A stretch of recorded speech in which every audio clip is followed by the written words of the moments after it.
श्रीमान अमित भाई शाह, श्री रामेश्वर चौरसिया, श्री त्रिवेंद्र जी रावत, श्रीमान लालजी टंडन जी, श्री केसरीनाथ त्रिपाठी जी, श्रीमान रमापति जी, श्रीमान सूर्य प्रताप जी, मंच पर विराजमान भारतीय जनता पार्टी के सभी वरिष्ठ महानुभाव और काशी क्षेत्र के कोने कोने से आए हुए इस विशाल जनसागर को मैं नमन करता हूं, आपका अभिवादन करता हूं।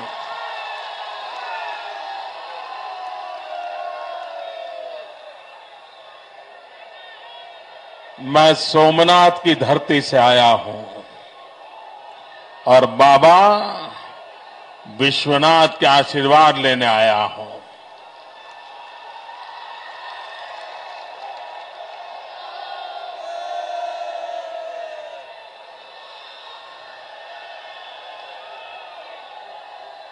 भाइयों बहनों, हमारे देश में चुनाव आने से पहले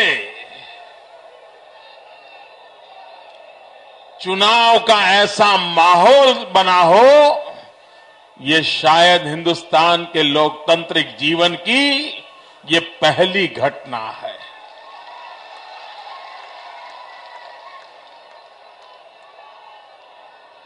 भाइयों बहनों, राजनीतिक दल चुनाव आते समय सक्रिय हो, ज्यादा सक्रिय हो, आरोप प्रत्यारोप हो, जनाधार बढ़ाने के प्रयास हो, ये तो होता है। लेकिन पहली बार हिंदुस्तान के कोने कोने में जनता जनार्दन दिल्ली की सरकार को उखाड़ फेंकने के लिए उतावली हो रही है, एग्रेसिव हो रही है। ऐसा और मैं देख रहा हूं भाइयों बहनों, 2014 का चुनाव कोई दल लड़ने वाला नहीं है। 2000 चुनाव का नेतृत्व कोई व्यक्ति करने वाला नहीं है। 2014 का चुनाव इस देश की जनता लड़ने वाली है, इस देश का हर एक मतदाता लड़ने वाला है।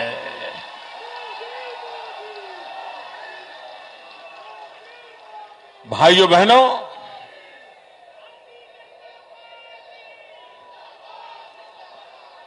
गंगा मैया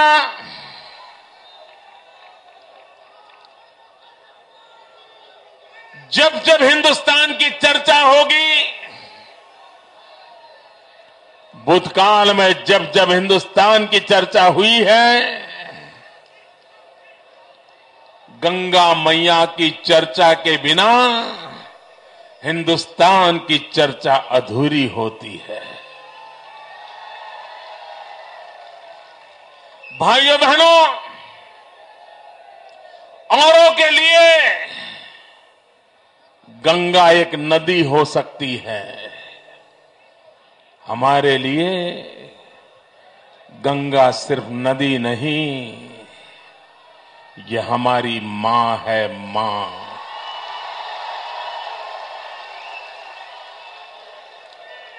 गंगा ये पानी की धारा नहीं है, गंगा ये हमारी संस्कृति की धारा है। भाइयों बहनों, इस गंगा की सफाई के लिए न जाने कितनी योजनाएं बनी, न जाने कितने बजट खर्च किए गए, न जाने कितने कमिटियां बनाई गई, लेकिन पता नहीं चल रहा है कि गंगा के अंदर क्या ये रुपये भी बह जा रहे हैं क्या?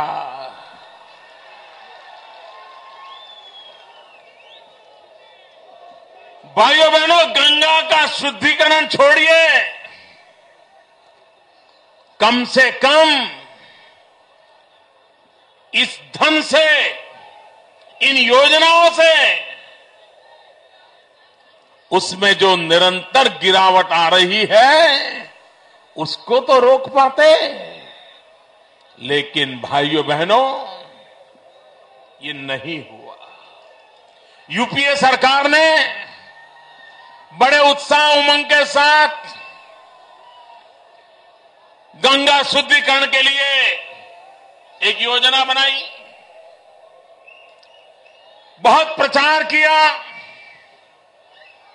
लोगों को भी लगने लगा अब कुछ होगा, भरोसा हुआ, उनको सत्ता पर भी बिठा दिया। लेकिन मेरे उत्तर प्रदेश के भाइयों बहनों, और आज गंगा मैया की इस पवित्र धरती से मैं देशवासियों को भी कहना चाहता हूं कि 5 साल में 3 मीटिंग करने के सिवाय ये दिल्ली में बैठी हुई सरकार ने कोई काम नहीं किया है।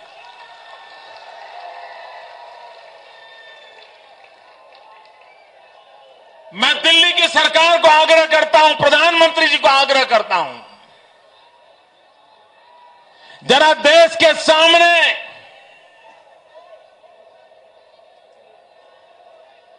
आप बारीकियों के साथ देश की जनता को हिसाब दो, देश की जनता को जवाब दो कि राजीव गांधी के जमाने से गंगा के नाम पर वोट मांगे गए हैं, गंगा शुद्धिकरण के नाम पर देश के सामने आपने अपनी एक नई पहचान बनाने का प्रयास किया है। गंगा के नाम पर हजारों करोड़ रुपए देश की तिजोरी से निकाले गए हैं। देश की जनता हिसाब मांगती है, जवाब मांगती है कि गंगा शुद्धिकरण के लिए आपने क्या क्या किया, कब किया, कैसे किया, और देश ये भी जानना चाहता है किस किस के लिए किया। भाइयों बहनों, आप मुझे बताइए, अकेले गंगा के मुद्दे पर मैं देशवासियों को भी कहना चाहता हूं, उत्तर प्रदेश के भाइयों को विशेष रूप से कहना चाहता हूं, गंगा के नाम पर जो देश के नागरिकों को मूर्ख बनाया गया है, उनको अंधेरे में रखा गया है, उनके साथ चीटिंग हुआ है। क्या भाइयों बहनों, गंगा जैसे पवित्र काम में भी इस प्रकार का पाप करने वाले लोगों को फिर से सरकार बनाने देनी चाहिए? मुझे पूरी ताकत से बताओ भाइयों, जिन्होंने गंगा के साथ खिलवाड़ किया उन्हें सरकार देनी चाहिए, जिन्होंने गंगा को अधिक बर्बाद किया उनको सरकार देनी चाहिए। ये देश उनको दे सकते हैं। अरे जो गंगा नहीं संभाल सकते वो देश को क्या संभाल सकते हैं भाई?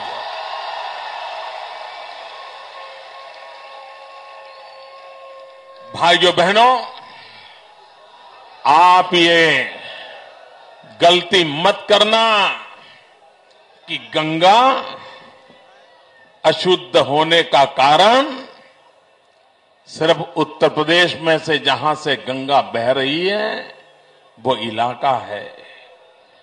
मित्रों, गंगा के शुद्धिकरण के लिए पहले दिल्ली को शुद्ध करना पड़ेगा, लखनऊ को शुद्ध करना पड़ेगा, तब जाकर के गंगा शुद्ध होगी।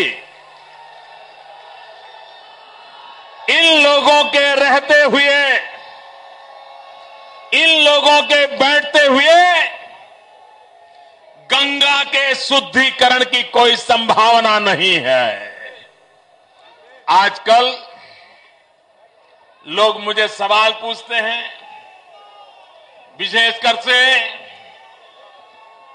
जो कांग्रेस को बचाने में लगे हुए हैं, किसी भी हालत में कांग्रेस बची रहे, कांग्रेस बचेगी तो उनकी दुकान चलती रहे। ये कांग्रेस के जो रक्षक है वो आजकल सवाल करते हैं कि मोदी जी ये तो बताओ आप क्या करेंगे। मुझे ऐसा पूछते हैं, कांग्रेस ने तो तबाह कर दिया, बर्बाद कर दिया, आप क्या करेंगे, ये सब पूछते हैं। मैं सिर्फ कहता नहीं हूं, करके दिखाता हूं।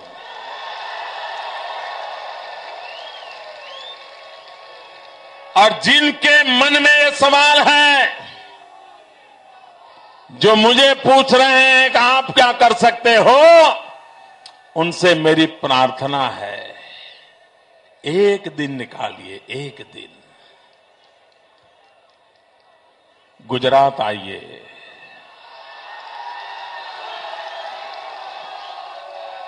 अहमदाबाद की धरती पर आइए, साबरमती के किनारे पर जाकर के खड़े रहिए। और आज से 10 साल पहले का साबरमती नदी का रूप एक गंदी नाली बन गई थी। महात्मा गांधी के साथ जो साबरमती नदी का नाम जुड़ा था, साबरमती के संत ने कर दिया कमाल। हर गली मोहल्ले में साबरमती की बात होती थी। आजादी के आंदोलन के साथ साबरमती जुड़ी हुई थी, लेकिन वो साबरमती गंदी नाली के सिवा कुछ नहीं बचा था। आज जाकर के देखिए, शहर के बीचों बीच शुद्ध नर्मदा के जल से साबरमती नदी लबालब भरी है और साबरमती बह रही है। भाइयों बहनों, आपको भरोसा है? जरा पूरी ताकत से बताइए, आपको भरोसा है? अगर साबरमती शुद्ध हो सकती है तो गंगा शुद्ध हो सकती है। साबरमती का कल्याण हो सकता है तो गंगा का कल्याण हो सकता है। अगर साबरमती गुजरात का जीवन बदल सकती है तो गंगा हिंदुस्तान का जीवन बदल सकती है। भाइयों बहनों, हम खोखले वादे करने वाले लोग नहीं हैं। और उत्तर प्रदेश के मेरे भाइयों बहनों, मैं आपको विश्वास दिलाने आया हूं, हम वादे नहीं, इरादे लेकर के आए हैं, इरादे लेकर के आए हैं।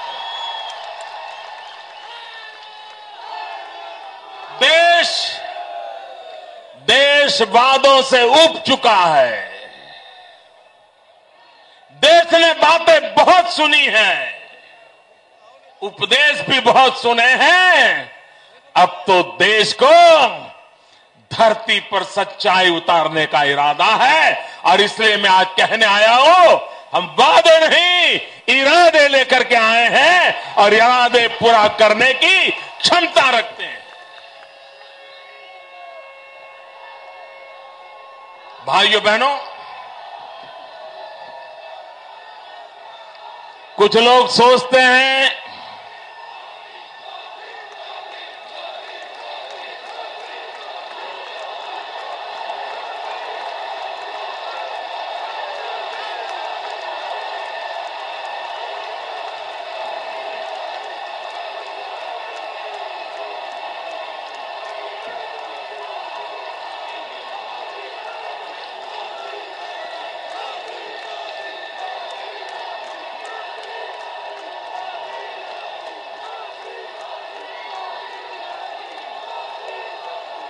कुछ लोग सोचते हैं कि हिंदुस्तान की राजनीति में उत्तर प्रदेश का महत्व इसलिए है कि उत्तर प्रदेश के बिना किसी दल की सरकार नहीं बन सकती। भाइयों बहनों, ये सोच उत्तर प्रदेश का अपमान है। क्या उत्तर प्रदेश का उपयोग सिर्फ सांसदों का नंबर बढ़ाने के लिए है? क्या उत्तर प्रदेश का उपयोग सरकारें बढ़ाने के लिए है? भाइयों बहनों, मेरी सोच इतनी सीमित नहीं है। सवाल सरकार का नहीं है। अगर हिंदुस्तान को भी स्थिरता चाहिए तो उत्तर प्रदेश के बिना नहीं आ सकती है। अगर हिंदुस्तान को विकास करना है तो उत्तर प्रदेश का विकास हुए बिना हिंदुस्तान का विकास असंभव है। हिंदुस्तान में अगर बेरोजगारी मिटानी है, उत्तर प्रदेश से बेरोजगारी मिटाए बिना हिंदुस्तान की बेरोजगारी मिट नहीं सकती है। अगर हिंदुस्तान भूखा है, अगर उत्तर प्रदेश ये गंगा यमुना के पट ये अगर हिंदुस्तान का पेट नहीं भरते तो हिंदुस्तान की भूख कभी मिट नहीं सकती है। भाइयों बहनों, उत्तर प्रदेश को सिर्फ सांसदों की संख्या के साथ न जोड़ा जाए। उत्तर प्रदेश भारत का भाग्य विधाता बन सकता है। उत्तर प्रदेश समृद्ध भारत की धरोहर बन सकता है। उत्तर प्रदेश विकास की नई ऊंचाइयों पर ले जाने के लिए एक बड़ा ताकतवर इंजन के रूप में देश के सामने उभर सकता है। और इसलिए भाइयों बहनों, भारतीय जनता पार्टी के लिए उत्तर प्रदेश राजनीति के खेल का मैदान नहीं है। हमारे लिए उत्तर प्रदेश हिंदुस्तान की भलाई के लिए सबसे बड़ा उर्वरा भूमि है। ये हमारी सोच है। भाइयों बहनों, मुझे यहां के लोगों की शक्ति पर भी भरोसा है। यहां के नागरिकों की शक्ति पर मुझे भरोसा है। यही तो उत्तर प्रदेश के लोग, आप ही के तो पूर्वज, आप ही के तो पुरखे इसी भूमि पर राम राज्य बनाने का काम आप ही के पुरखों ने किया था।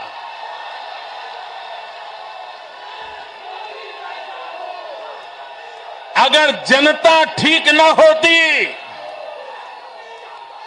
अगर लोग बराबर न होते, अगर लोग सामर्थ्यवान न होते तो इस धरती पर कभी रामराज नहीं होता।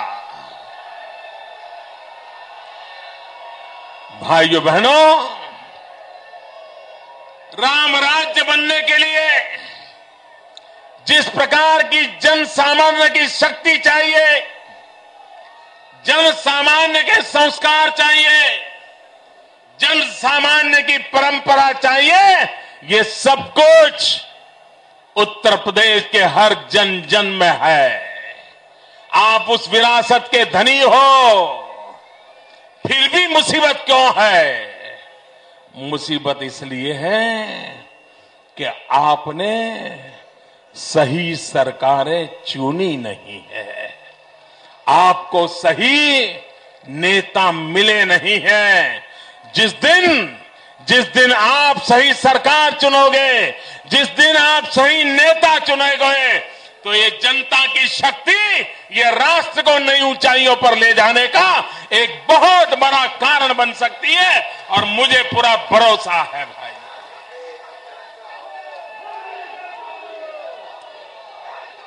भाइयों बहनों, मेरा उत्तर प्रदेश का किसान,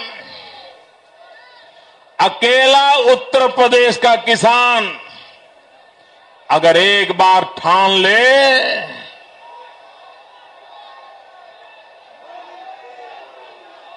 अगर उत्तर प्रदेश का किसान एक बार ठान ले, लाल बहादुर शास्त्री के नेतृत्व में इस देश के किसान ने ठान लिया था। जब लाल बहादुर शास्त्री ने मंत्र दिया था जय जवान जय किसान, और यही मेरे देश का किसान जिसने हिंदुस्तान के अन्न के भंडार भर दिए थे, यही धरती, यही किसान, यही परंपरा, लेकिन सही नेतृत्व ने आवाहन किया, यही मेरे किसान ने हिंदुस्तान का भंडार भर दिया था। भाइयों बहनों, अकेला उत्तर प्रदेश पूरे यूरोप का पेट भर सकता है, पूरे यूरोप का पेट भर सकता है, इतनी ताकत है। लेकिन सरकारें ऐसी बनी हैं, देश ऐसे चल रहा है, आज यूरोप का पेट भरने का सामर्थ्य रखने वाला किसान आज दुर्भाग्य से खुद का पेट नहीं भर पा रहा है। इससे बड़ी दुखद बात क्या हो सकती है। मेरा किसान धान की खेती करे, धान पैदा करे, दिन रात मेहनत करे, उसके मन में एक भाव हो, इस मेहनत से पका हुआ धान किसी गरीब के पेट में जाएगा, किसी गरीब की जिंदगी को बदलेगा, उसके आशीर्वाद मिलेंगे, सिर्फ पैसों के लिए नहीं, इसके दिल में रहता है। किसान जब खेती करता है तो उसके मन में रहता है कोई जीव मात्र, सिर्फ इंसान नहीं, पशु पंखी भी भूखे न रहे, इसलिए किसान पसीना बहाता है, मेहनत करता है। लेकिन भाइयों बहनों, इतनी मेहनत करके धान पकाने वाला किसान जब टीवी पर देखता है, अखबार में पढ़ता है कि रेलवे के प्लेटफॉर्म पर पका पकाया धान पानी में भीग रहा है, सड़ रहा है, भाइयों बहनों, वो सिर्फ आर्थिक नुकसान होता है ऐसा नहीं, किसान के दिल को चोट पहुंचती है। भैया, आपके सारे नारे मुझे पहुंच गए, मैं आपका आभारी हूं। दोस्तों, प्लीज प्लीज, आपके प्रेम के लिए मैं आपका बहुत आभारी हूं, लेकिन आप थोड़ा संभालिए दोस्तों। अब इतना बड़ा मैदान भी छोटा पड़ गया, क्या करे भैया।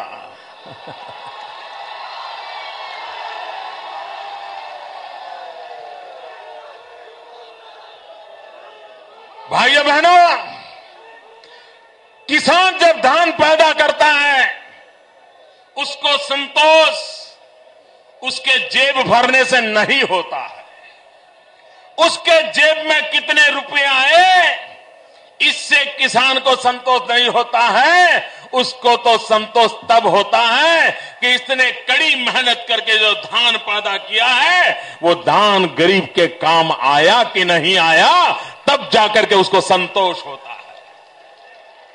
ये भावना, किसान के दिल की बात, ये दिल्ली में बैठी हुई सरकार समझ नहीं पाती है। वो सिर्फ कागज पे हिसाब किताब करने वाले लोग किसान की भावना को समझ नहीं पा रहे हैं, और उसके कारण धान के भंडार पानी में भीग रहे हैं, सड़ रहे हैं। और भारत की सुप्रीम कोर्ट हुक्म करती है कि ये धान गरीबों को बांट दिया जाए। दिल्ली की सरकार धान को सड़ने देती है, लेकिन गरीबों को बांटने से इनकार कर देती है। सुप्रीम कोर्ट के कहने के बाद भी इनकार कर देती है। भाइयों बहनों, और बाद में क्या करती है? जिस किसान ने पसीना बहा करके धान पैदा किया, उसको 80 पैसे के दर से शराब बनाने वालों को बेच देते हैं। शराब बनाने वालों को। क्या मेरा देश का किसान, उसको पीड़ा होती होगी कि नहीं होती होगी? भाइयों, इसके दिल को चोट पहुंचती होगी कि नहीं पहुंचती होगी? मैं हैरान हूं भाइयों, क्या कोई देश के ऐसे शासक हो सकते हैं जो गरीबों की मेहनत, किसान की मेहनत, उसको इस प्रकार से शराब बनाने के लिए उसको लगा दें? ये किसानों का अपमान है, धरती पुत्रों का अपमान है, और साथ साथ हमारे देश के गरीबों की मजाक है। भाइयों बहनों, चुनाव आते हैं तो ये माला जपने लग जाते हैं। कुछ विद्यार्थी होते हैं, जब एग्जाम आती है ना, तो दिन में 4 बार भगवान को सर टेक के आ जाते हैं, पूजा पाठ करते हैं। आज एग्जाम है, पेपर देने जाना है, जरा भगवान के आशीर्वाद मिल जाए।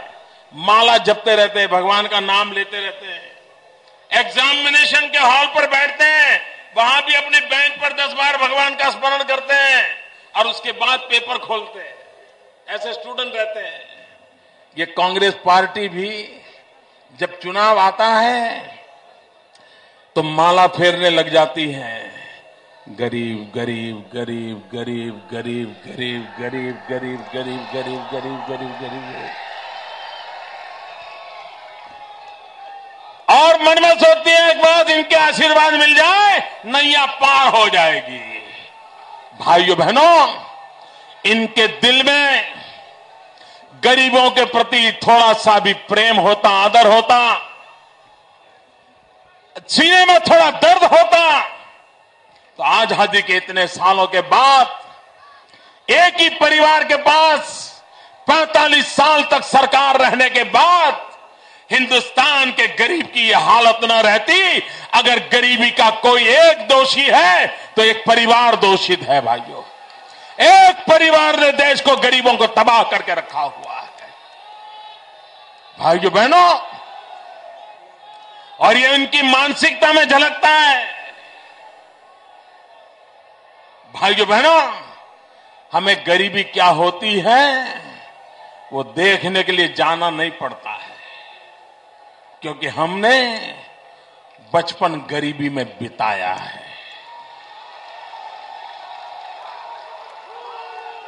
मैं तो हैरान हूं, गरीबों के प्रति इनके दिल में नफरत कितनी है। एक नेता तो कह रहे हैं यूपीए के, चाय बेचने वाला,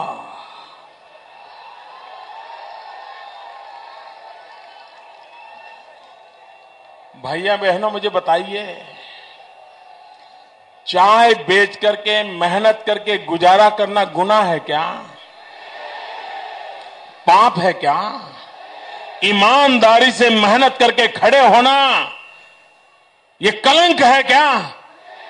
मैं हैरान हूं, ये गरीबों की बात करने वाले लोग खुलेआम बोल रहे हैं कि चाय बेचने वाला प्रधानमंत्री बन सकता है क्या?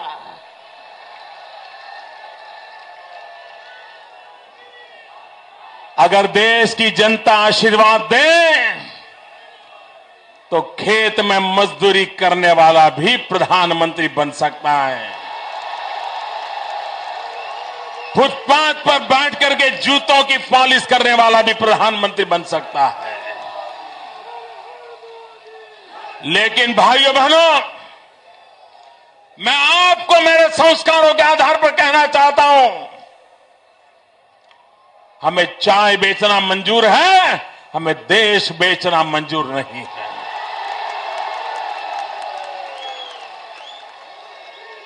क्या आप गरीबों की इस प्रकार से मजाक उड़ाते हैं?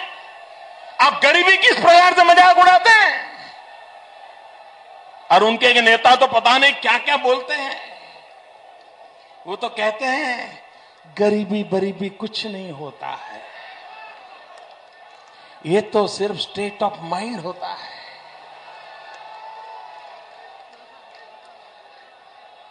एक मन की अवस्था होती है। शाम को जब घर में चूल्हा न जले, बच्चे रात रात रोते रहें, तब पता चलता है गरीबी क्या होती है।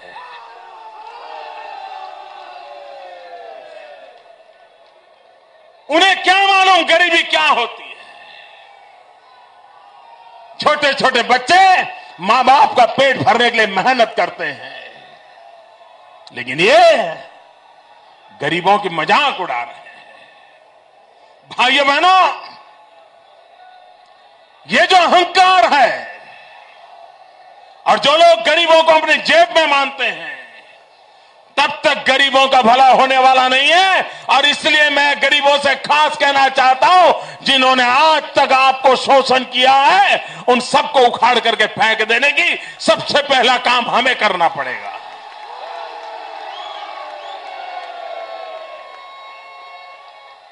अभी हमारे राजनाथ सिंह जी बड़ी पीड़ा व्यक्त करते थे कि कांग्रेस के नेता ने कहा कि भाजपा वाले चोर है। अब पता नहीं वो क्या कुछ भी बोलते हैं भाई।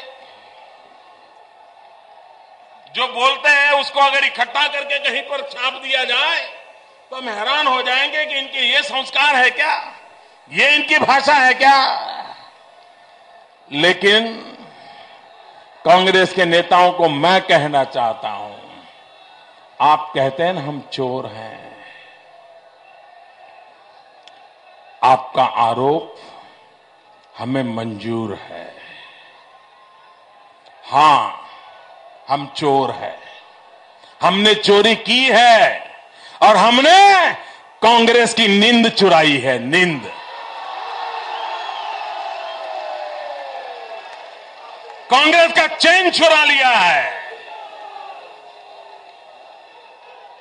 अब हम कांग्रेस को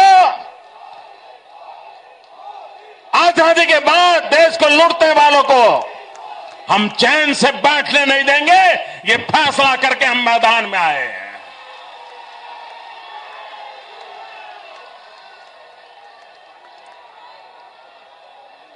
भाइयों बहनों,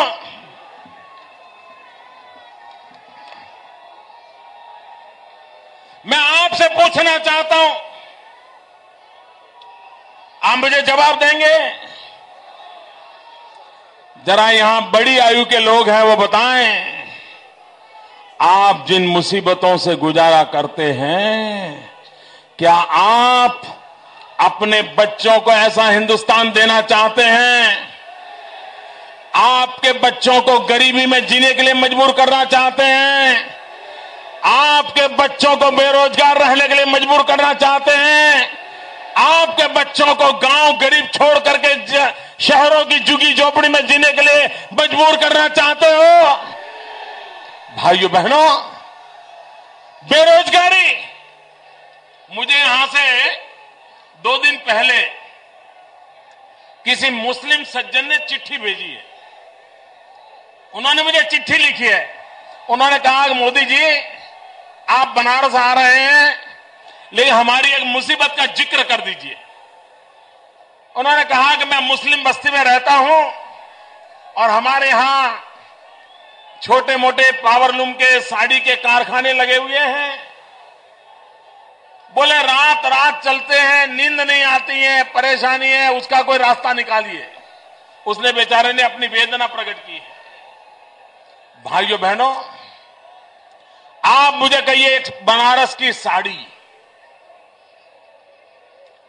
मित्रों, ये बनारस की साड़ी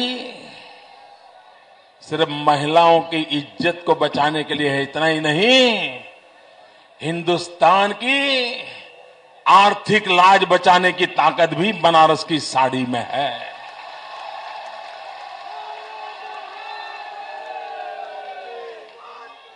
इतना बड़ा उद्योग, इतने लोग, लाखों लोगों को रोजी रोटी देने वाला उद्योग बर्बाद करके रख दिया। जिस मित्र ने मुझे चिट्ठी लिखी थी वो शायद यहां आए हो या टीवी पर मेरा भाषण सुन रहे हो। मित्रों, इसका उपाय है। एक समय था, देखिए हमारा सूरत का और काशी का नाता बहुत जुड़ा हुआ है। एक कहावत है, काशी का मरण और सूरत का जमा, यानी सूरत का भोजन और काशी का मरण, इन दोनों का महत्व ऐसा कहावत चलती है। सूरत में भी पावरलूम का बहुत बड़ा काम है, काशी में भी पावरलूम का काम है। एक जमाना था, सूरत में कभी आपको शाम के समय निकलो या अर्ली मॉर्निंग निकलो तो आपको ये पावरलूम की आवाज, आपके स्कूटर से पावरलूम की आवाज ज्यादा रहती थी। भाइयों बहनों, 10 साल के भीतर भीतर हमने एक अभियान चलाया। सरकार की तरफ से, बैंकों की तरफ से आर्थिक मदद की व्यवस्था की और पूरे पावरलूम सेक्टर को टेक्नोलॉजिकली अपग्रेड किया और शहर के बाहर बहुत बड़े बड़े इंडस्ट्रियल कॉम्प्लेक्स खड़े किए। भाइयों बहनों, बिल्कुल आवाज न करने वाली मशीनें बाजार में आ चुकी है। सरकार ने मदद की, बैंकों से सहायता दिलाई और आज टेक्नोलॉजी अपग्रेडेशन के कारण कपड़े की क्वालिटी, कपड़े की क्वांटिटी और शांति का जीवन हम सूरत में मुहैया करा सके हैं। भाइयों बहनों, ये काम बनारस में भी हो सकता है। जो लोग मुझे पूछते हैं मोदी विजन क्या है, ये है हकीकत, है हकीकत। जाकर के जरा देख के आओ। भाइयों बहनों, अगर नेक इरादा हो, और मैं मानता हूं बनारस के साड़ी उद्योग को अगर अपग्रेड किया गया होता, आधुनिक रूप से उसका महत्व बढ़ाया गया होता, तो आज हिंदुस्तान में अकेले बनारस की साड़ी के नाम पर लाखों नौजवानों को रोजगार मिलता, उनको जाने की नौबत नहीं आती। लेकिन भारत सरकार की नीतियां ऐसी हैं कि वो चाइना से यान तो इंपोर्ट कर देते हैं, लेकिन बनारस में साड़ी बनाने वाले की आजीविका का क्या होगा उसकी उनको परवाह नहीं होती है। ये इनकी नीतियां ऐसी है, इसके कारण ये मुसीबत आती है। भाइयों बहनों, यहां के नौजवान, ये पूर्वांचल पूरा, शायद पूर्वांचल का कोई गांव ऐसा नहीं होगा जिसका कोई न कोई नौजवान मेरे गुजरात में न रहता हो। आप बताइए दोस्तों, अपना गांव छोड़ करके, मां बाप छोड़ करके, बूढ़े मां बाप को छोड़ करके उसको गुजरात में जाने की नौबत क्यों आई? अगर ये उत्तर प्रदेश का विकास हुआ होता तो उसको अपना घर न छोड़ना पड़ता, गांव न छोड़ना पड़ता, खेत खलिहान न छोड़ने पड़ते, यार दोस्त न छोड़ने पड़ते, बूढ़े मां बाप न छोड़ने पड़ते। भाइयों बहनों, आज बेरोजगारी के कारण देश का नौजवान अपने जीवन को अंधकार सा महसूस कर रहा है।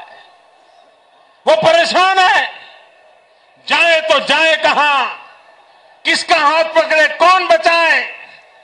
आप मुझे बताइए मित्रों, सरकार में कहीं पर भी नौकरी की एडवर्टाइजमेंट आती है तो सबसे पहले आपके मन में विचार क्या आता है? यही आता है ना कि यार किसी की सिफारिश की जरूरत पड़ेगी। होता है कि नहीं होता है?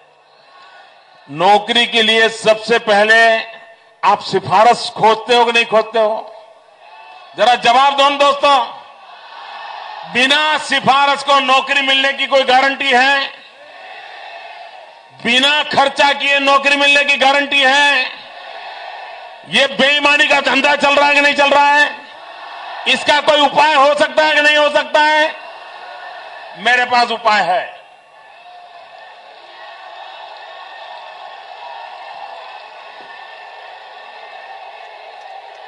जो लोग मुझे विजन पूछ रहे हैं, वो कांग्रेस के रक्षकों को मैं बताना चाहता हूं।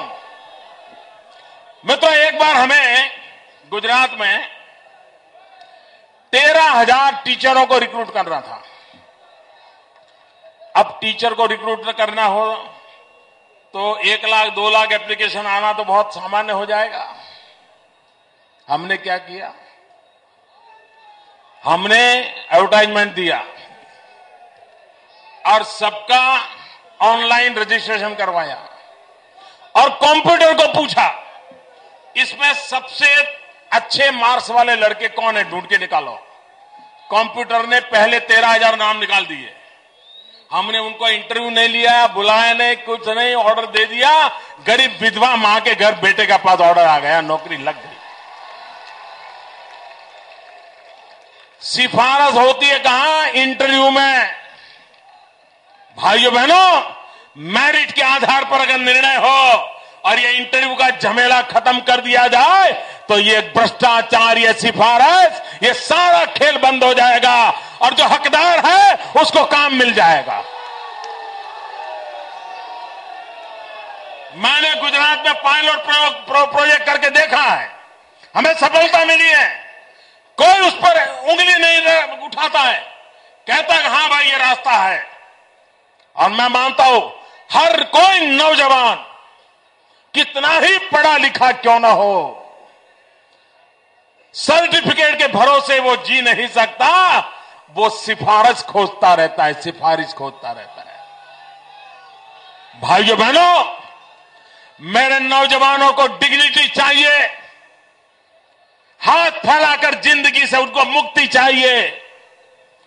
मेरे देश का नौजवान मेरे हिंदुस्तान का भाग्य बदल सकता है। देश की सरकार को नौजवान में भरोसा चाहिए और उस भरोसे को लेकर के हम आए हैं। मैं मेरे देश के नौजवानों को कहना चाहता हूं, भाइयों बहनों, आज भी देश में अवसरों की कमी नहीं है। आज भी देश में मैन पावर की आवश्यकता है। देश कृषि का क्षेत्र हो, सेवा का क्षेत्र हो, मैन्युफैक्चरिंग का क्षेत्र हो, देश के नौजवानों की ताकत से हिंदुस्तान को आर्थिक महासत्ता बनाने का सामर्थ्य यह देश रखता है। और इसलिए मैं नौजवानों, मैं आपके भविष्य की गारंटी लेकर के आया हूं।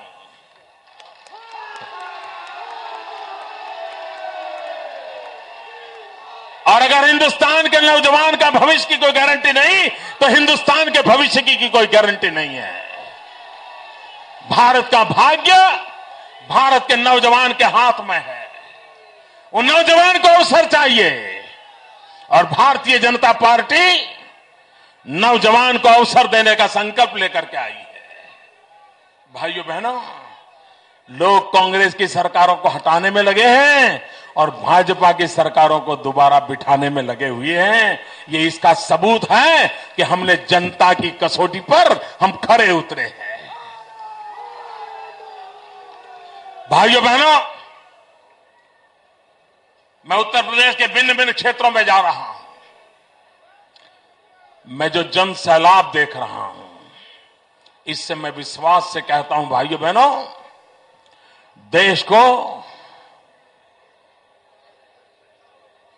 दिल्ली की सरकार को उखाड़ के फेंकने की बड़ी उतावल है।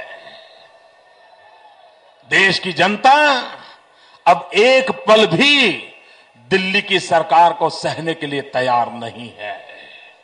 भाइयों बहनों, आओ हम संकल्प करें, भारत का भाग्य बदलने के लिए कांग्रेस मुक्त भारत का निर्माण करना होगा।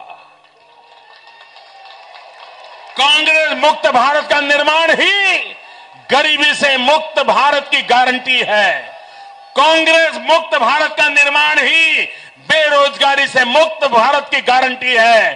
गरीबी से मुक्ति के लिए, बेरोजगारी से मुक्ति के लिए, भूखमरी से मुक्ति के लिए, भ्रष्टाचार से मुक्ति के लिए कांग्रेस की मुक्त से भारत को मुक्त कराना, इसी सपने को लेकर के आगे बढ़े। इसी शुभकामनाओं के साथ मैं आप सबका बहुत बहुत आभारी हूं।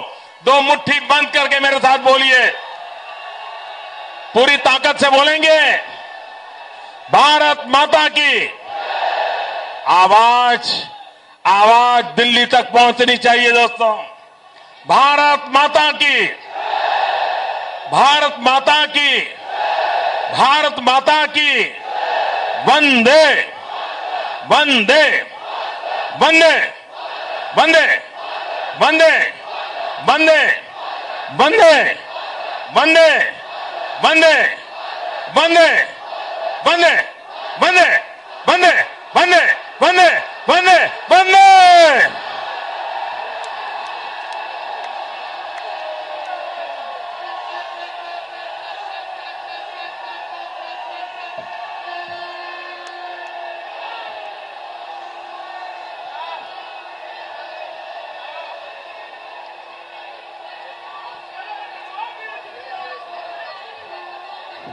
सभी लोग आराम से निकलेंगे। इधर भी बैरिकेडिंग ये वाला जो है धीरे धीरे खोलकर, और आराम से निकलना है, धीरे धीरे।